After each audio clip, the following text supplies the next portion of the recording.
OLED의 구조를 보면요, 양극과 음극 사이에 유기층이 끼워져 그렇죠. 있는 구조라고 볼 수가 있겠죠. 그렇죠. 네. 예, 맞습니다.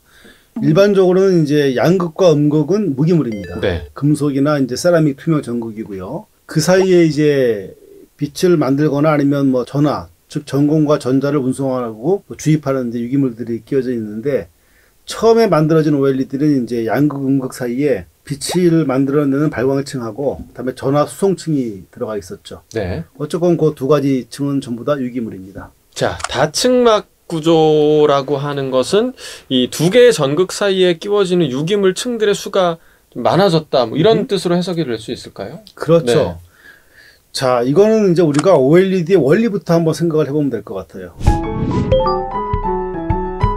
OLED는 양극인 에노드에서 주입된 전공과 음극인 캐소드에서 주입된 전자가 가운데에서 결합해서 여기자를 만들면서 빛을 만들어냅니다.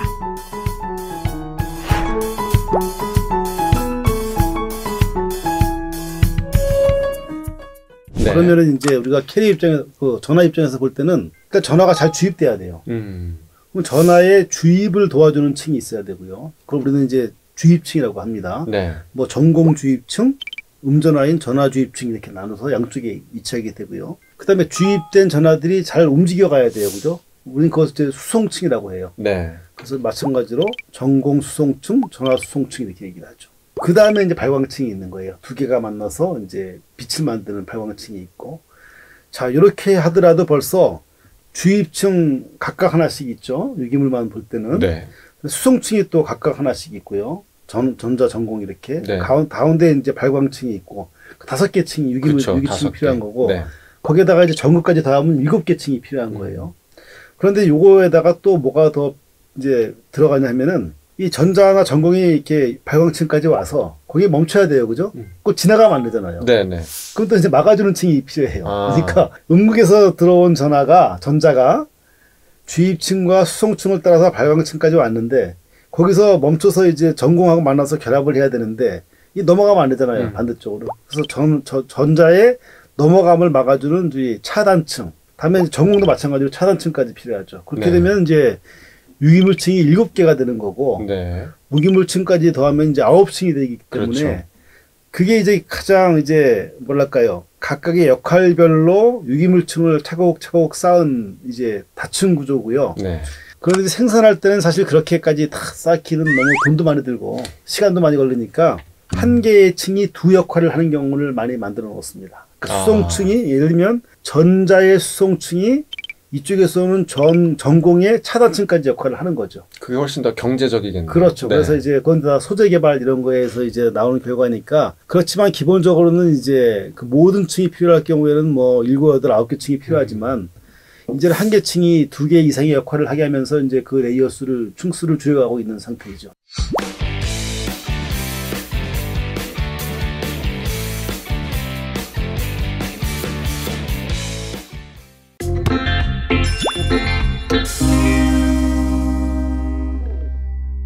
그래서 우리는 이제 두 가지를 주로 조절합니다. 하나는 이제 배리어. 그러니까 이제 넘어가긴 넘어가되 에너지 장벽을 너무 높게는 안 하는 거예요. 그렇다고 해서 또 마이너스로 낮춰도 안 돼요. 그러면 이제 우리가 전기를 안 걸어도 막 빛이 나니까 그건 안 되니까, 전기를 걸어서 전자나 전공이 적당히 힘들게 넘어갈 수 있는 그러한 이제 배리어 구조를 만들어주는 것도 필요하고. 적당히요. 예, 적당히. 네. 계단을 올라가는데 계단이 너무 높아도 안 되고 낮아도 안 되고. 네네. 천천히 올라갈 수 있게. 또 하나가 전자나 전공이 좀 빨리 가야 되잖아요. 빨리 가야지 빨리 결합해서 빨리 빛을 내잖아요. 네. 전자와 전공의 속도가 좀 빨라야 되는 뭐 그런 이동도라고 하죠. 이와 같이 이제 에너지 장벽이나 이동도를 잘 조절할 수 있는. 뭐 또 하나만 더 예를 들면은 전자 혼자가 있어도 안 되고 전공 혼자가 있어도 안 돼요. 같이 가야 돼요. 그렇죠. 그러니까 만나는 거잖아. 그 다음에 전자가 너무 많이 가고 전공이 적게 가도 안 돼요. 비슷한 개수가 가야 돼요. 밸런스가 그래야 맞아야 만나는 돼요. 그렇죠? 거죠. 네. 그러니까 전자와 전공이 잘 주입되고 잘 움직여서 비슷한 개수가 비슷한 시간에 도달할 수 있게, 그렇게 이제 우리는 재료를 설계해가고 공정을 진행해 갑니다. 네. 예.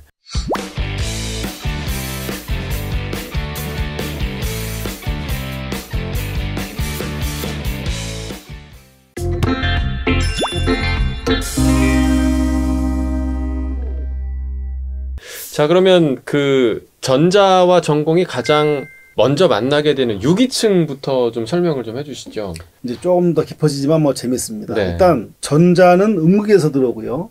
전공은 양극에서 들어옵니다. 네. 그러면 제일 먼저 만나는 것은 주입이에요. 즉 전극으로부터 전자를 빼내야 되는 거예요. 네. 위기물로. 그래서 주입층을 만나게 되죠. 그 주입층에 들어오는 이제 전자나 전공은 이제 움직여 가야 되는 거예요. 수송층. 수송층을 만나는 네. 거예요. 잘 달려가야 되니까. 그렇다고 뭐 전자는 빨리 달려가는데 전공은 느리게 가면 안 돼요. 같은 속도로 빨리 달려가야 되죠. 그 수송층을 만나게 되죠. 그 다음에 이제 다 모이는 데가 발광층이에요. 그건 하나예요. 그 안에 둘이 다 오게 되죠.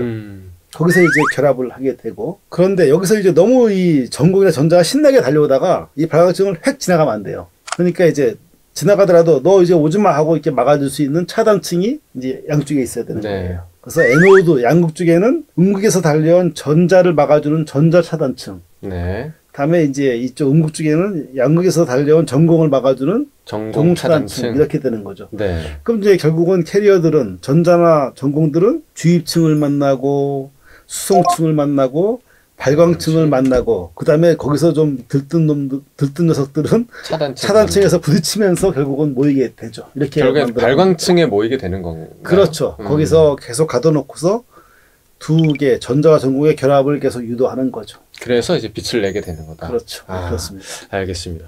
자, 이 차단층에 대해서 계속해서 좀 얘기를 해주셨는데 네네. 구체적으로 지금 어떤 역할을 하는 건지 조금 더 자세히 좀 설명을 부탁드리겠습니다. 예. 차단층은 결국은 이제 짧게 말씀드리면 어느 방으로 들어온 그 방은 발광층이고요. 네. 거기에 들어온 전화와 전공이 더 못 나가게 이제 이렇게 문을 걸어놓는 거예요. 네.